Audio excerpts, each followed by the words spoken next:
जय श्री राधे कृष्णा। आप लोगों का बहुत बहुत धन्यवाद, आभार, प्रणाम। आज जो मैं आख्यान सुनाऊंगी उसमें कोई विशिष्ट आख्यान नहीं है, अपितु पूजा पाठ संबंधी जो नियम हैं, जो व्रत हैं और जो सूक्ष्म जानकारियां हैं वो मैं आपको दूंगी।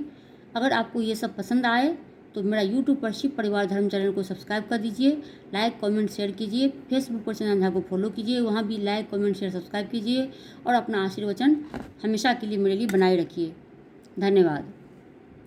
महर्षि कश्यप की 4 पत्नियां थीं, दीति, अदिति, कद्रु तथा बिंता, जिसमें दीति से समस्त दैत्य उत्पन्न हुए, अदिति से संपूर्ण देवतागण उत्पन्न हुए, कद्रु से समस्त सर्पगण उत्पन्न हुए और बिंता महिषी गरुड़ की माता थी। अर्थात बिंता से गरुड़ महाराज उत्पन्न हुए जो विष्णु भगवान के वाहन थे, जिसमें कद्रु से 1 सहस्त्र सर्पगण नाग उत्पन्न हुए, जिसमें प्रधान शेषनाग, वासुकी, कंबल, अश्वतड़ एवं बहुमूलक जो प्रयाग की उत्तरी एवं दक्षिणी तथा पश्चिमी सीमा की सुरक्षा कर रहे हैं। और नागों के जो श्रेष्ठ हैं वो हैं शेषनाग, जो अनंत के नाम से भी विख्यात हैं। और सर्पों के जो श्रेष्ठ हैं वो वासुकी हैं। और भगवान श्री कृष्ण अर्जुन से कहते हैं कि नागों में मैं अनंत हूँ और सर्पों में मैं वासुकी हूँ। और महिलाओं को, स्त्रियों को जो तीर्थ में कहीं जाती हैं तो अपने वेणु का दान करती हैं, अर्थात मुंडन कराती हैं। सब जगह उनको नहीं करना चाहिए, केवल प्रयाग में करना चाहिए। प्रयाग में देवी सती ने अपने एक वेणु का दान 6 बार किया था, तो इसलिए प्रयाग में स्त्रियों को अपना मुंडन करा सकती हैं वो। और भोजन के उपरांत निंद्रा नहीं लेनी चाहिए, अपितु 100 कदम चलकर 8 सांस तक चित सोएं, 16 सांस तक वह दाईं करवट, 32 सांस तक बाईं करवट, और इतने भर से उनकी आलस को दूर करें और तत्पश्चात तत्काल ही उठकर वह अपने जीवन यापन रूपी कर्म कांड में वह लग जावें, अर्थात दिन में निंद्रा नहीं लेना चाहिए। अब तुलसी पत्र के विषय में, तुलसी का पत्र, जब हम पूजा के लिए तुलसी बहुत सारे पुष्प इत्यादि इकट्ठा करते हैं तो तुलसी पत्र जब हम तोड़ते हैं तो एक एक करके तोड़ते हैं, ऐसा नहीं करना चाहिए। तुलसी पत्र एक एक करके नहीं तोड़ना चाहिए, अपितु अग्रभाग, तुलसी के अग्रभाग से मंजरी सहित, जिसमें तुलसी का दल भी हो, कम से कम 1 2 3 4 कितना भी, तो मंजरी सहित तुलसी का दल तोड़ना चाहिए। मंजरी सहित जो तुलसी का पत्र होता है उसे पुष्प से भी अधिक महत्व दिया गया है। और तुलसी का पत्र कब नहीं तोड़ना चाहिए? मंगलवार, शुक्रवार, रविवार, द्वादशी, अमावस्या, पूर्णिमा तिथि को, संक्रांति को, या दोनों सूतक में, जन्म और मरण के सूतकों में तुलसी का पत्र नहीं तोड़ना चाहिए। संक्रांत, अमावस्या, द्वादशी और रात्रि के समय, दोनों संध्या में तुलसी का पत्र नहीं तोड़ना चाहिए। तुलसी पत्र के बिना भगवान की पूजा, शालिग्राम भगवान की पूजा नहीं होती। अतः वृक्ष से स्वयं गिरी हुई तुलसी का जो दल होता है वह अर्पित कर सकते हैं, किंतु शालिग्राम की पूजा बिना तुलसी का नहीं होता। इसलिए शालिग्राम की पूजा करने के लिए तुलसी का दल हम तोड़ सकते हैं। और तुलसी का दल कभी भी बिना नहाए नहीं तोड़ना चाहिए, और जूता चप्पल पहन कर तो बिल्कुल भी नहीं तोड़ना चाहिए, निषिद्ध है ये।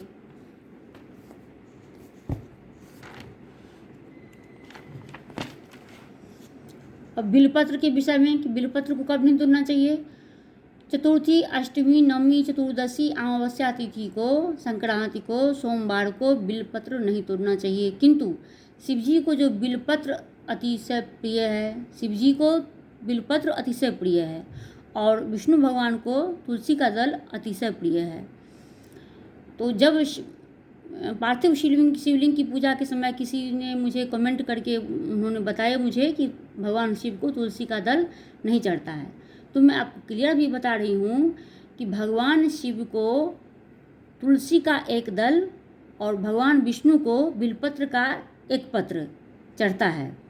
और विशेष मनोकामना की पूर्ति करने के लिए उद्देश्य तुलसी दल शिव जी को चढ़ता है और एक बिलपत्र विष्णु भगवान को चढ़ता है। तो क्लियर हुआ ये बात। और अगर बिलपत्र आपका नव बिलपत्र आपके पास उपलब्ध नहीं है तो बिलपत्र को धोकर भी आप बिलपत्र, पुराने बिलपत्र को भी, बिलपत्र कभी भी बासी नहीं होता, उसको आप धोकर, या भगवान शिव के ऊपर चढ़ा होता है उसको भी आप बार बार धोकर शिव जी को बिलपत्र आप अर्पण कर सकते हैं। तो इस तरह से तुलसी दल, गंगा जल और तीर्थों का जल कभी बासी नहीं होता। तुलसी दल, गंगा जल, तीर्थों का जल और बिलपत्र ये कभी बासी नहीं होता। वस्त्र, यज्ञोपवीत, आभूषण, ये भी वस्त्र, यज्ञोपवीत और आभूषण ये भी निर्माल नहीं होते। और माली के घर में जो पुष्प रखा रहता है वो भी उसमें भी बासी का दोष नहीं लगता। और पुष्प से बढ़कर जो महत्व है वह माला का है। और सबसे अधिक जो महत्व है वो मानस पूजा का है, मानस पुष्प का है। एक नियम होना चाहिए पूजा करते समय कि आपके पास विभिन्न पुष्प हों, माला हो, तुलसी का दल भी हो, बिलपत्र भी हो, चंदन इत्यादि सब सामग्री आपके पास हो। सब जब कर लेवें तो आप 2-4-5 मिनट बैठें और आप मन से सोचें, भाव करें कि आपके पास भगवान को आपने अभी क्या नहीं चढ़ाया, वो चीज़ को मन में भाव करें उस पुष्प की और भगवान को अर्पित करें। जिस भगवान को जो जो पुष्प उन्हें प्रिय है, जो चीज़ उनको प्रिय है, मन से सोचें, उनको चढ़ावें।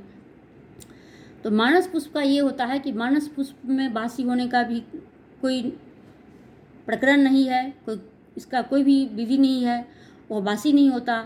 और मानस पुष्प चढ़ाने से उसका जो आप तोड़ कर लाते हैं, जो आज ताज़ा चढ़ाते हैं, उससे ज़्यादा उसका महत्व है। और मानस पुष्प के विषय में मानस पुष्प को नारद जी ने सर्वश्रेष्ठ बताया। और उन्होंने देवराज इंद्र को बताया कि जो हजारों करोड़ों पुष्प को चढ़ाकर फल प्राप्त नहीं होता, वह एक मानस पुष्प चढ़ा देने से प्राप्त हो जाता है।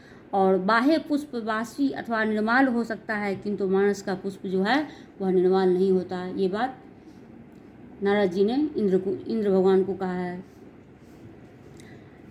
और अपने घर के मंदिर में पंच देवता की पूजा अवश्य करनी चाहिए। और घर के जो मंदिर होती है उसमें पंचोपचार विधि से ही पूजा की जाती है। और षोडशोपचार पूजन विधि वह होती है जब हम भगवान का आह्वान करते हैं और विसर्जन करते हैं और नियमतः आचमन इत्यादि करते हैं, पवित्र करते हैं और मार्जन करते हैं, तो वह होता है षोडशोपचार पूजन विधि पूजा। लेकिन घर की जो पूजा है उसमें पंच देवता की पूजा अवश्य होनी चाहिए। पंच देवता में क्या क्या आते हैं? शिव जी, गणेश जी, दुर्गा जी, विष्णु जी और सूर्य भगवान आते हैं। और किस देवता को क्या क्या चीज़ पसंद है?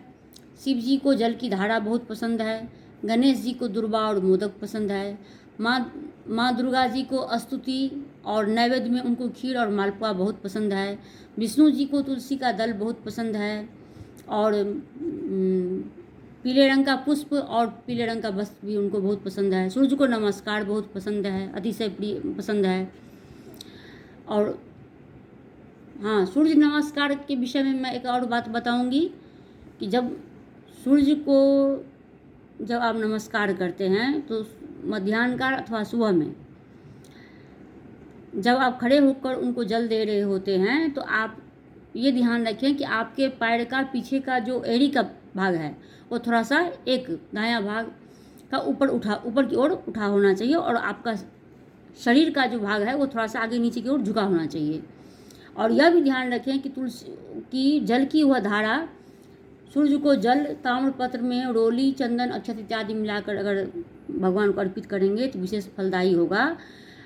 और किंतु यह बात सुनिश्चित करें कि जब वो जल की धारा आप दे रहे होते हैं भगवान को तो वह उसका छींटा आपके ऊपर नहीं पड़े। इसके लिए क्या करना चाहिए? नदी के किनारे में इसलिए जब जल अर्पण करते हैं तो उसका दोष नहीं लगता, किंतु जब घर में हम भगवान को जल अर्पित करते हैं तो वह छींटा हमारे पैर पर नहीं आना चाहिए। इस बात का ध्यान रखना चाहिए। इसके लिए क्या करना चाहिए? इसके लिए ये करना चाहिए कि नीचे एक पात्र रख लें, आप उसमें गिराएं और उस पात्र के जल को जल अर्पण कर देने के पश्चात किसी पौधे में आप, वृक्ष में आप डाल देवें। ये सूर्य को जल देने का विधान है। शंख में कभी भी जल भरकर नहीं रखना चाहिए। शंख में अक्षत और चंदन इत्यादि पुष्प में लगाकर उनको शंख में अर्पण कर देना चाहिए। भगवान विष्णु भगवान को शंख भी अतिशय प्रिय है। शंख कौन है? शंख सुदामा नाम का गोप था पूर्व में शंख, जो चंद्रचूड़ बना, और उसी की हड्डी उसी का जो शरीर का जब वो त्याग किया तो वह शंख बन गया। तो शंख जो है सुदामा नाम का गोप था पूर्व में, जो राधा जी के साप बस वो पृथ्वी पर आया था। तो इसलिए शंख भगवान विष्णु को बहुत ही पसंद है। तो शंख को कभी भी जल में डुबाकर नहीं रखना चाहिए। चंदन पुष्प अर्पित इत्यादि से उनकी पूजा करनी चाहिए। जब आप घर की मंदिर में आप प्रवेश करें तो 3 बार ताली बजाना चाहिए और पूजा करने के लिए। और उस समय जब ताली बजा के प्रवेश करें और पूजा आरंभ करने से पूर्व अगर आप वहाँ बैठकर पाठ कर रहे हैं या किसी विशेष पूजा का आप आयोजन कर रहे हैं तो अपने आप को सुरक्षा प्रदान करने के लिए आपको इस मंत्र का प्रयोग करना चाहिए। अपसर्वं त्वति मंतस्य वामदेव ऋषि शिवो देवता अनुष्टुप छंद भूतादि विनोताय ने विनियोग। और उसके पश्चात वहाँ के निगेटिविटी को भगाने के लिए मंत्र बोलना चाहिए। ओम अपसर्पन्तु ते भूता ये भूता भूतले स्थिता ये भूता विघ्नकर्तास्ते नश्यन्तु शिवाज्ञा। ऐसा कहकर जल की धारा को अपने चारों तरफ आपको एक घेरा बना लेना। जल की धारा से चारों तरफ अपने आपको घेरा बना लीजिए। अगर आप बहुत देर बैठ के कुछ कर रहे हैं तब की बात करेंगे। और तत्पश्चात आपको निगेटिविटी नहीं छुएगी, कोई भी नकारात्मकता ऊर्जा वहाँ नहीं रहेगी और आप सुरक्षित होकर पूजा वहाँ पर कर सकते हैं। किसी भी पवित्र ब्राह्मण के द्वारा हाथ में पीली सरसों लेकर घर को बांधने का भी यही मंत्र है। किसी पवित्र ब्राह्मण के द्वारा जो यज्ञ उपवी धारण करता हो, गायत्री मंत्र का जाप करता हो, आपके घर का भी सदस्य कोई हो सकता है, आपके भाई, आपके पिता, कोई भी, आप स्वयं भी। अगर आप यज्ञ उपवी धारण किए हैं, गायत्री मंत्र का उपासक हैं, कुछ पूजा पाठ नियम से आप कर लेते हैं, नियम से नियम में आप रह लेते हैं थोड़ा बहुत भी, तो आप स्वयं भी हाथ में अगर पीली सरसों लेकर इस मंत्र को अगर आप पढ़ेंगे और इसको अपने घर के कोने कोने में छिड़क दीजिए सरसों को, पीली सरसों को। और तत्पश्चात अगर आप अगले 24 घंटे तक कोई भी साफ़ सफाई घर की नहीं कीजिए। साफ़ सफाई मीन्स जो रोज़ का जो झाड़ू पोछा घर में होता है वो नहीं करना चाहिए। 24 घंटा आप इस सरसों को मतलब रहने दें। तो इससे क्या होगा कि आपके घर की नकारात्मकता जो होगी वो हट जाएगी सदा के लिए और आपका घर बंद गया, मतलब सुरक्षित हो गया। तो ये मंत्र वैसे शारीरिक रूप से इस मंत्र को नहीं बोलना चाहिए था, लेकिन मैं अभी जानकारी दे रही हूँ तो बता रही हूँ। उसके बाद आसन पवित्र करने का भी मंत्र होता है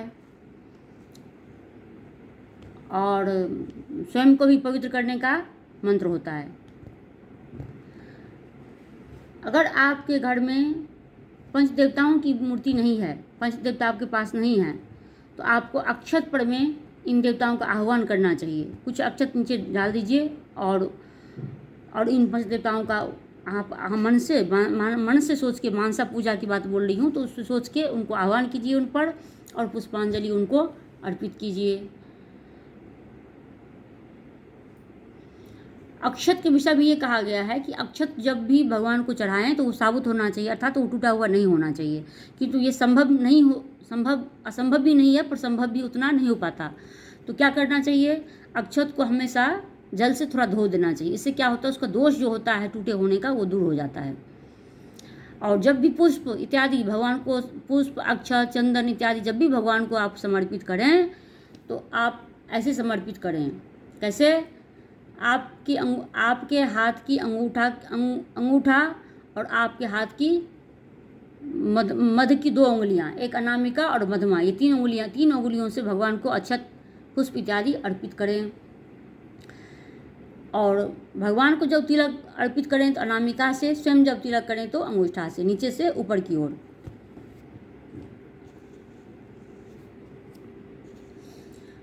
चौबीस प्रकार की कुल मुद्राएं होती हैं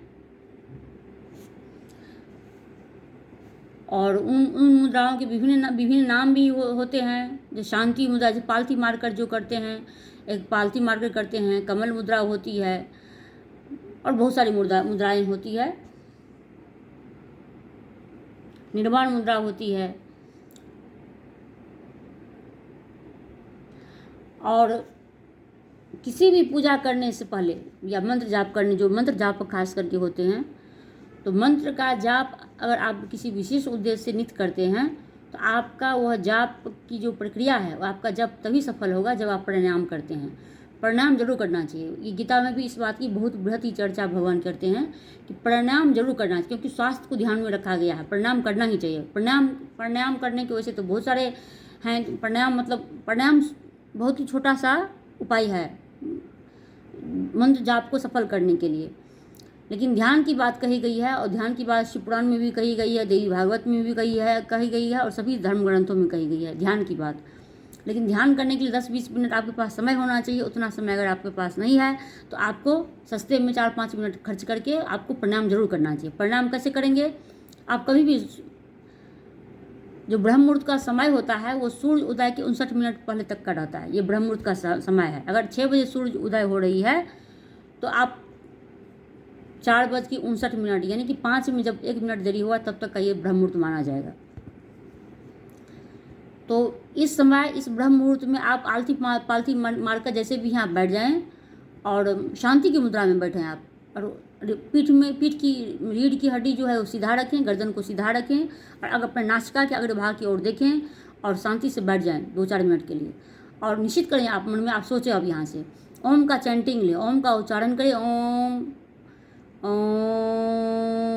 ये ऐसे करके, और अपनी सांस को लंबा धीरे धीरे खींचें और भाव करें कि आपकी नाभि में चतुर्भुज भगवान विष्णु विराज रहे हैं। कमल, नाभि में कमल के, आप मानसिक सोचिए कि एक नाभि में कमल पुष्प पर भगवान विष्णु, चतुर्भुज भगवान विष्णु, चक्रधारी और पीताम्बर वस्त्रधारी इत्यादि कमल पुष्प लिए जो विष्णु भगवान का जो भी उनका स्वरूप है, उस स्वरूप की आप कल्पना करें। नाभि में भगवान विष्णु विराज रहे हैं। ओम का चैंटिंग जितना ऊपर जाएगा तब आप हृदय तक पहुँचिए। हृदय में ब्रह्मा जी विराज रहे हैं। और फिर जब ओम का चैंटिंग और आपकी सांस ऊपर तक जाएगी तब आप ये सोचें कि शिव भगवान ललाट पर विराज रहे हैं। ये तीनों देवता ऊपर तक जब आप चले गए तो आप थोड़ा उस सांस को भरिए भीतर। जब ऊपर ले जाते हैं सांस को, इसको बोलते हैं अपान मुद्रा, और वहाँ पर भर के रोकिए, थोड़ा सांस को रोकिए वहाँ पर, उसको बोलते हैं कुंभक। कुंभ की तरह भर लिया सांस को आपने, और धीरे धीरे आप प्रक्रिया को आगे बढ़ा सकते हैं। बहुत देर तक एक ही बार में नहीं रोकना चाहिए सांस को, धीरे धीरे 30-40 सेकंड कर करके आप ज़्यादा से ज़्यादा आप 80 सेकंड 90 सेकंड तक आप जा सकते हैं। ये अभ्यास से होगा, इसे एक दिन में नहीं होता है। और जैसे वह ऊपर आप रोके तो धीरे धीरे, अब जैसे धीरे धीरे आप ऊपर गए थे, आप धीरे धीरे वहाँ से नीचे उतरिए। शिव जी को प्रणाम कीजिए, नीचे उतरिए, फिर ब्रह्मा जी को प्रणाम कीजिए, नीचे उतरिए, और विष्णु भगवान को फिर प्रणाम कीजिए, चतुर्भुजधारी को भगवान को प्रणाम कीजिए। तो ये है, ऊपर जाने को अपान कहते हैं, रोकने को कुंभक कहते हैं, और नीचे सांस को छोड़ देने को रैचक कहते हैं। इसे रैचक कहते हैं उसको। तो ये तीन प्रक्रिया यही है। यही मूलतः ध्यान प्राणायाम है। ध्यान या प्राणायाम है, प्राणायाम है, और ये सबको करना चाहिए। अगर जो लोग नित्य पूजा पाठ भी नहीं करते हैं, जो गायत्री मंत्र का जाप भी नहीं करते हैं, या किसी अन्य मंत्रों का भी अपने माला नहीं घुमाते हैं, वह अगर 5 मिनट उठकर ओम का ये चैंटिंग भी अगर 5 मिनट कर लें, 10-11 बार ओम ओम ओम बोल भी ले, इतना भी अगर कर लें तो भी निश्चित रूप से वह इस संसार से वो पार कर जाएंगे। वो निश्चित रूप से शिव सायुज को प्राप्त करेंगे, विष्णु लोक को प्राप्त करेंगे। इसमें कोई भी संदेह नहीं है, ये निश्चित बात है। और इतना भी जो नहीं करते हैं तो फिर मनुष्य जीवन ही व्यर्थ है। धिकारी है कि क्यों मनुष्य जीवन में वो आए, एक सीट खाली रहता तो किसी और को मिल जाता। तो ये प्राणायाम की बात हुई। और इसमें एक और बात बता देती हूँ मैं आपको कि जब आप सांस ले रहे होते हैं तो अपने सांस पर ये बात का ध्यान कीजिए कि सांस कभी अप डाउन होती है और कभी पैरेलल चलती है। सांस दोनों नाक से एक बार कभी भी नहीं चलती है, और कभी कभी चलती भी है। जब कभी भी सांस दोनों नाक से एक साथ चले तो उसको बोलते हैं सुषुम्ना नाड़ी। सुषुम्ना नाड़ी कभी कभी दिन में चलती है, या 24 घंटे में कभी भी चलती है। रात को पता नहीं चलेगा, दिन में कभी कभी चलती है। और आप धर्म के पथ पर हैं, धर्मानुरागी हैं, कुछ पूजा पाठ भी कर लेते हैं, कुछ मंत्र जाप का भी कर लेते हैं आप, तो उस तरह से जो व्यक्ति हैं, शुद्ध आत्मा वाले हैं, परोपकारी हैं, ईमानदार हैं, धर्मात्मा हैं, सब तरह के आपका जीवन अगर नियम संयम से रहने वाला है, तो उस नारी जब आपका चल रहा होता है, उस समय जो कुछ भी आप अफर्मेशन करेंगे, जो कुछ भी आप मन में मनोकामना सोचेंगे, तो वो आपका देर से निश्चित रूप से पूरा होगा। इसमें कोई भी संशय नहीं है। और भस्म कैसे लगाना चाहिए? अपराह्न से पूर्व जब भस्म लगाते हैं तो भस्म को गीला करके लगाना चाहिए, और भस्म को बाएं से दाएं, जब आपका जो भौं का जो एक सीमा है, जो उसका अंत है, वहाँ से लेकर दूसरे भौं के किनारे तक इस तरह से भस्म लगाएं। 3 हाथ से, 2 हाथ से या 1 हाथ, एक से नहीं, तीनों त्रिपुंड कहलाता है, इससे 3 से लगाना चाहिए। पहले आप ललाट पर नीचे से ऊपर की ओर भाल केस पर्यंत जाना चाहिए आपका तिलक का, और उसके बाद आप 3 उंगली से अनामी, जो आपका कनिष्ठिका उंगली है उसको आप छोड़ दें, और बीच के 3 उंगली से आप लगाएं भस्म। तो अपराह्न से पूर्व गीला, अपराह्न के बाद सूखा भस्म लगाना चाहिए। अगर आप भस्म नहीं लगाते हैं तो चंदन लगा लीजिए। आप चंदन भी नहीं लगा लेते तो मिट्टी ही लगा लीजिए, तिलक लगा लीजिए। वो भी नहीं लगा सकते तो आप कुमकुम लगा लीजिए। वो भी नहीं लगा सकते तो आप जल चंदन लगा लीजिए। हाथ में जल लीजिए, ओम नमः शिवाय, ओम नमः शिवाय, ओम नमः शिवाय ऐसे करके पढ़िए और जल चंदन लगा दीजिए। लेकिन चंदन से रहित भाल नहीं होना चाहिए, वो शूद्र के समान होता है।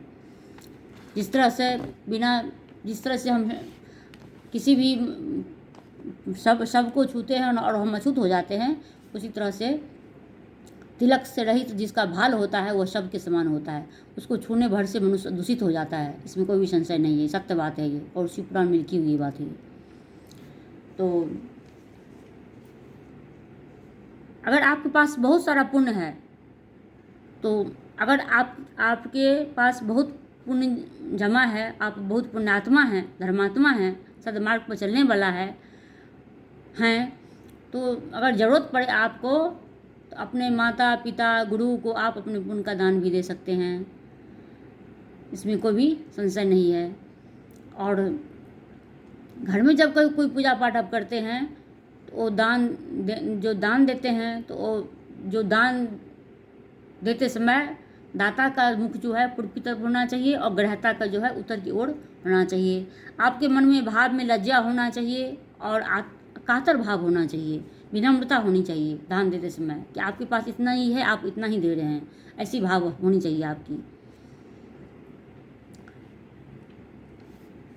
और ये बहुत सारी बात, गुरु को हमेशा दंडवत प्रणाम करना चाहिए। महिलाओं को किसी को भी दंडवत प्रणाम नहीं करना चाहिए, क्योंकि वो लक्ष्मी हैं।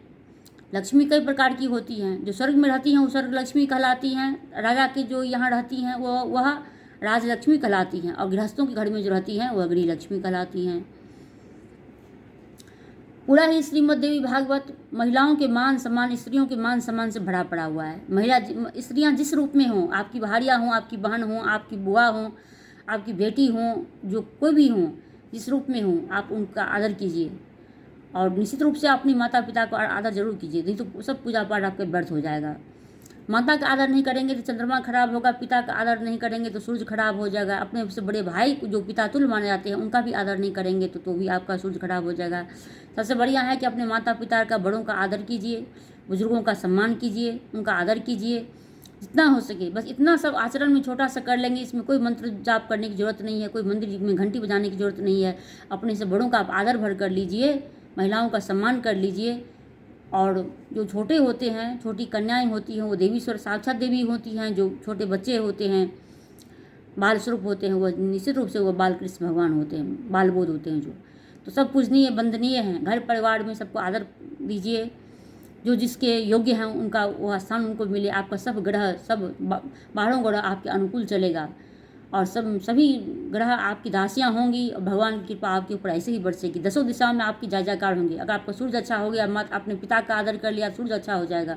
सूर्य मान सम्मान यश कीर्ति वैभव देता है। माँ प्रसन्न हो गई तो जगत में सब कुछ मिल गया। माँ की छोटी सी जो आदि भगवती देवी हैं, छोटी सी अनुकंपा उनकी प्राप्त हो जाए, तिरछी नज़र भी अगर हमें देख लें तो हमें वो सब कुछ मिल जाता है जो उनके लिए क्या आदे है, वो सब कुछ दे सकती हैं। इसलिए अपने माता पिता को प्रसन्न रखिए, बड़ों का आदर कीजिए, सभी स्त्रियों का सम्मान कीजिए, निश्चित रूप से सब कुछ मिलेगा आपको। 10 दिशाओं में आपकी जय जयकार गूंजेगी, इसमें कोई भी संदेह नहीं है। तो अब आज मैं बहुत सारी जानकारी दे दी, फिर मैं किसी दिन किसी और चीज़ को लेकर मैं आऊँगी। और आपको जानकारी अच्छी लगे तो please like comment share subscribe कीजिए। धन्यवाद। हर हर महादेव, शिव शिव, जय माँ दुर्गा।